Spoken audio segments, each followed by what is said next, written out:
नमस्ते विद्यार्थियों। आज हम आप सभी के समक्ष 10वीं कक्षा की हिंदी की पाठ्य पुस्तक में से पहली जो इकाई है उसमें से जयशंकर प्रसाद जी के द्वारा रचित भारत महिमा इस पद्य का विवेचन करेंगे। हम सभी को भारतवासी होने पर बहुत ज्यादा गर्व है। देखिए, क्योंकि पहाड़ों और नदियों से यह घिरा हुआ यह भारत देश जो है बहुत ही विशाल देश है। एक कोने से या एक छोर से दूसरे छोर तक फैला हुआ यह विशाल भारत देश जो है, जिसके कि एक कोने में हमें हिमालय पर्वत मुकुट के रूप में विराजमान दिखाई देता है, तो दूसरी तरफ हिंद महासागर इसके चरण धोते हुए प्रतीत होता है।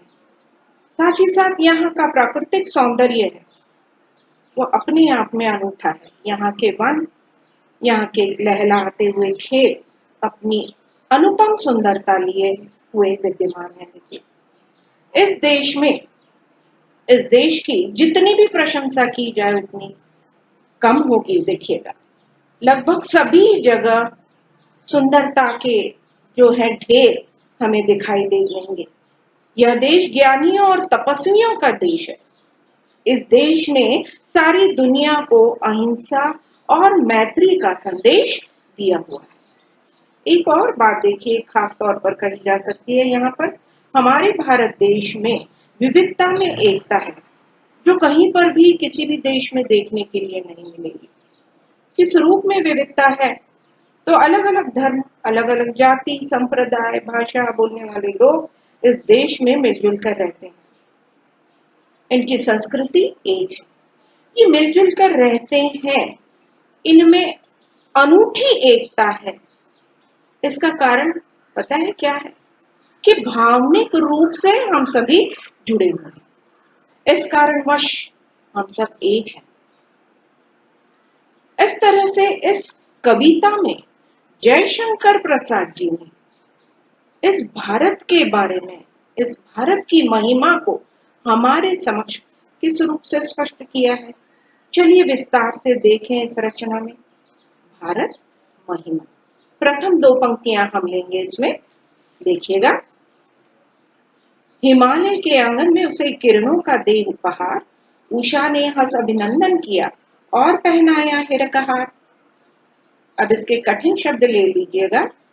पहली पंक्ति में अंतिम जो शब्द है वो लीजिए, उपहार। उपहार का अर्थ है भेंट। उषा, उषा का अर्थ होता है अरुणोदय की लाली। अरुण शब्द इसका अर्थ है सूरज, सूर्य।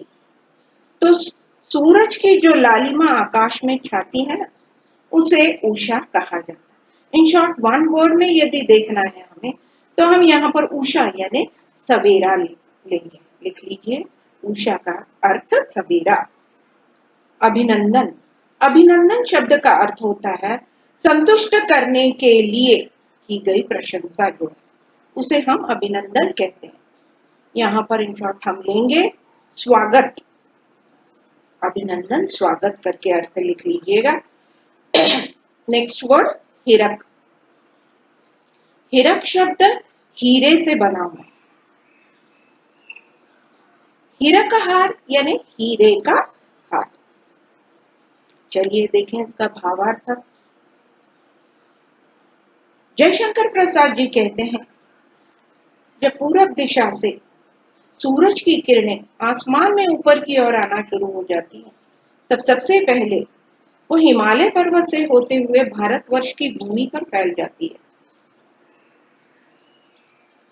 थोड़े में यदि कहा जाए तो हम ऐसा भी कह सकते हैं कि सूरज की किरणें जो है, उपहार के रूप में सूरज उन किरणों को सबसे पहले भारतवर्ष की भूमि पर बिखेर देता है।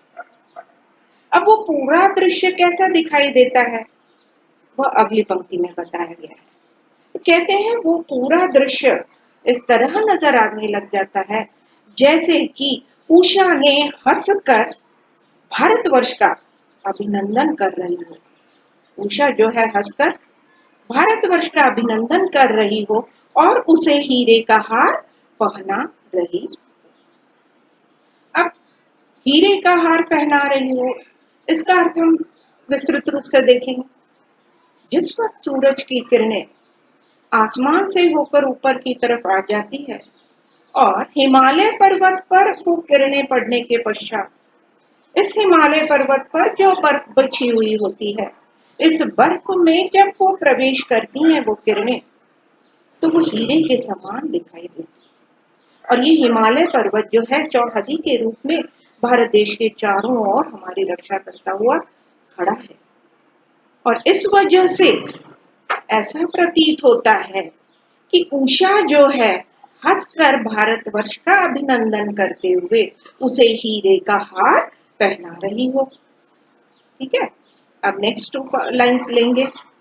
जगे हम लगे जगाने विश्व, लोक में फैला फिर आलोक, यो मतम पुंज हुआ तब नष्ट, अखिल संस्कृति हो उठी अशोक। अर्थ ले लीजिए शब्दों का। अब देखिए इसमें काफी शब्द है इस परिचय में। विश्व पहली पंक्ति का पांचवा जो शब्द है विश्व, उसका अर्थ है दुनिया। लोक, यहाँ पर हम इसका भी अर्थ दुनिया लेंगे। आलोक, आलोक यानी प्रकाश। व्योम, व्योम यानी आप सभी इसका अर्थ जानते होंगे आकाश। तम यानी अंधेरा। पुंज यानी समूह। नेक्स्ट वर्ड इज अखिल। अखिल का अर्थ है संपूर्ण। संस्कृति यानी संसार, दुनिया। फिर अशोक शब्द है। शोक का अर्थ होता है दुख। अशोक यानी जहां दुख ना हो, दुखों से रहित, दुखों के बिना कुछ भी नहीं। ठीक है, अब देखें इन दो पंक्तियों का भावार्थ देखें। जगे हम। अब यहाँ पर जयशंकर प्रसाद जी जो है वो कहते हैं कि सबसे पहले ज्ञान की शुरुआत जो है भारत देश में ही हुई। पूरी दुनिया में सबसे पहले हम जागृत हुए हैं। जागे हम यानी पूरी दुनिया में सबसे पहले हम जागृत हुए हैं। पूरी दुनिया में सबसे पहले हमारे देश में ज्ञान का प्रकाश फैला है। लगे जगाने वृक्ष। अब उन्होंने उस ज्ञान को प्राप्त करने के पश्चात, सबसे पहले उस ज्ञान को प्राप्त करने के पश्चात उन्होंने उस ज्ञान को अपने तक ही सीमित नहीं रखा, बल्कि पूरे दुनिया में वो ज्ञान फैलाया। उस ज्ञान का प्रसार उन्होंने पूरी दुनिया में किया। यानी भारत देश में रहने वाले जो लोग हैं, जितनी भी अच्छाइयां, जितनी भी अच्छी बातें हैं, उन सारी अच्छाइयों को अपने तक ही सीमित नहीं रखता, तो उसे पूरी दुनिया में बांटता। क्योंकि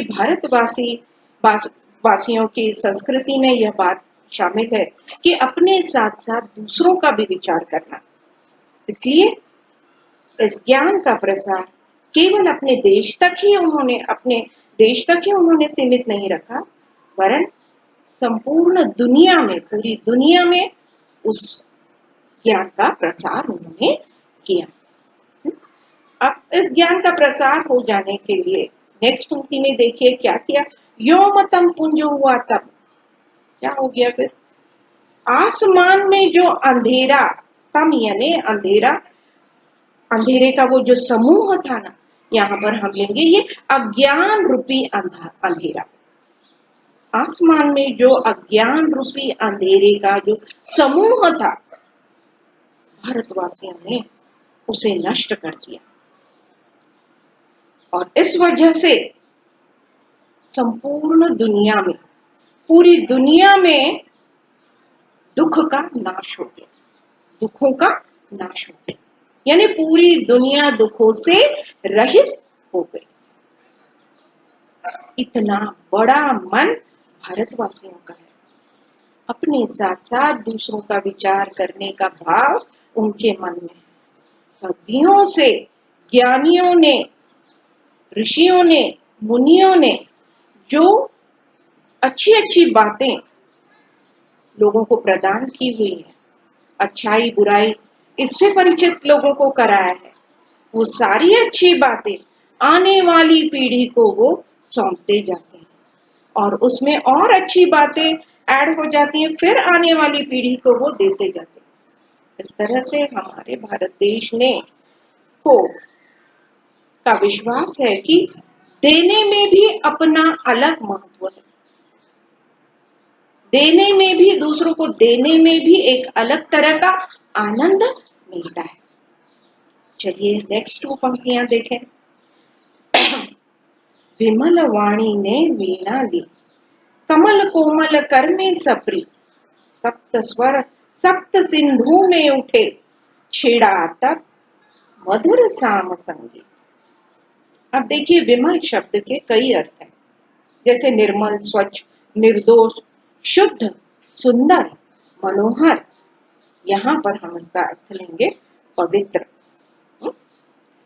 वाणी, वाणी शब्द देखते ही आपके मन में होगा कि वाणी यानी आवाज, लेकिन यहाँ पर वाणी का अर्थ हम लेंगे सरस्वती माता, देवी सरस्वती। वीणा, उनके हाथों में जो हमेशा म्यूजिकल इंस्ट्रूमेंट रहा करता है, होता है, वह है वीणा। कमल यानी लोटस, आप सभी जानते हैं। कोमल यानी डेलिकेट, नाजुक। कर यानी हाथ। सप्रीत, सप्रीत यानी प्रसन्न या तृप्त, कुछ भी ले लीजिए आप। सप्त स्वर यानी 7 स्वर। सप्त सिंधु, सिंधु नदी हम सभी जानते हैं, यहाँ पर हम लेंगे नदी या समुद्र, कुछ भी किसी भी रूप में ले लीजिए। साम संगीत, साम संगीत का अर्थ है वेदों के मंत्र जो यज्ञ में गाकर पढ़े जाते हैं, उन्हें साम संगीत कहा जाता है। चलिए इसका विस्तार में अर्थ देख लें। कवि कहते हैं कि विद्या की देवी सरस्वती की कृपा सबसे पहले हमारे भारत देश में ही हुई है। इसी पवित्र भूमि पर प्यार से अपने कमल के समान कोमल हाथों से सरस्वती माता ने वीणा उठाई। उससे उठने वाले सप्त स्वरों की सरगम जो है नदियों, समुद्रों में गूंजने लगी और मीठे संगीत का इस तरह से जन्म हुआ भारत देश में।